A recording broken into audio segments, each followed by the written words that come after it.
Chimiste haut en couleur et collectionneur d'œuvres d'art, sans lui, les tableaux de Claude Monet n'auraient peut-être jamais vu le jour. Vous connaissez le peintre impressionniste, mais peut-être pas son frère aîné. Voici Léon Monet.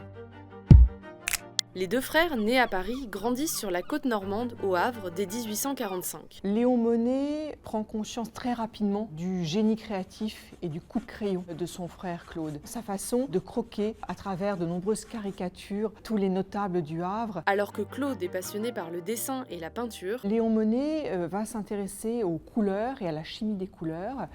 Il va donc devenir chimiste. il s'installe à Rouen à la fin des années 1860 et devient représentant de commerce d'une entreprise spécialisée dans la création de couleurs synthétiques à base d'aniline, un composé organique qui remplace progressivement les teintures et couleurs naturelles. Il fait fortune dans ce domaine et cofonde la Société industrielle de Rouen en 1872.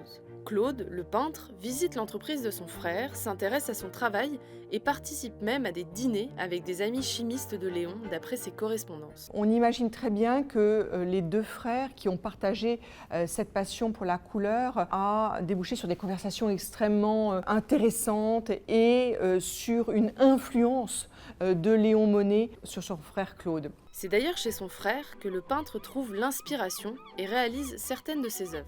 Pendant ces moments de création artistique, Léon Monet est aux côtés de son frère. Il facilite l'installation de son frère dans les sites qu'il décide de peindre. Encourageant et admiratif, Léon est surtout le meilleur mécène de Claude, ainsi que d'autres peintres impressionnistes comme Pissarro ou Renoir, décriés par la critique. Il va s'intéresser à ses premiers albums de dessin qu'il va acquérir en 1893 au Havre dans une vente. Il va soutenir Claude et ses amis, alors non seulement en leur achetant des œuvres bien sûr, mais également en exposant leurs œuvres dans les expositions municipales du Musée des Beaux-Arts de Rouen. À la première grande vente impressionniste en 1875 à l'Hôtel Drouot à Paris, Léon Monet est le deuxième plus gros enchérisseur après Paul Durand-Ruel, un des plus grands marchands d'art français de l'époque. Il incite ensuite d'autres industriels rouennais à constituer des collections d'œuvres impressionnistes.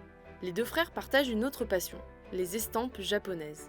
Claude collectionne celles de la première moitié du 19e siècle, quand Léon, lui, s'intéresse au papier crêpé japonais. Ces estampes étaient estampées avec des couleurs très, très fortes, très brillantes, qui sont justement des couleurs synthétiques à l'aniline, les couleurs que Léon Monet commercialisait. Les deux frères sont proches et se rendent visite régulièrement. En 1874, Claude peint son frère dans le jardin de sa maison près de Rouen. Portrait que Claude Monet a souhaité reprendre ensuite en atelier. Renoir et Sisley, qui sont présents, vont s'opposer à son geste, ne souhaitant pas que Claude Monet enlève tout le réalisme, toute la vivacité de ce portrait vivant. Avec une redingote noire, une chaîne de montre à gousset, une épingle et un mouchoir à la poche. Claude offre le portrait à son frère qui n'est pas du tout du goût de Léon, à tel point qu'il cache le tableau et ne le présente pas dans ses collections. Le chapeau melon, posé un petit peu de travers, le regard noir et incisif, ont été des aspects de ce portrait dans lequel finalement peut-être Léon Monet ne s'est pas reconnu. Il y voit une sorte de caricature de ce qu'il représente, un bourgeois de province qui a réussi.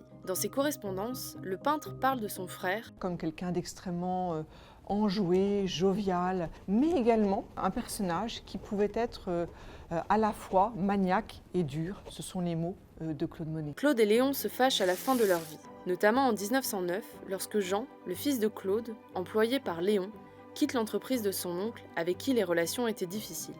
Léon meurt en 1917, les deux frères ne se sont jamais revus, au grand regret de Claude.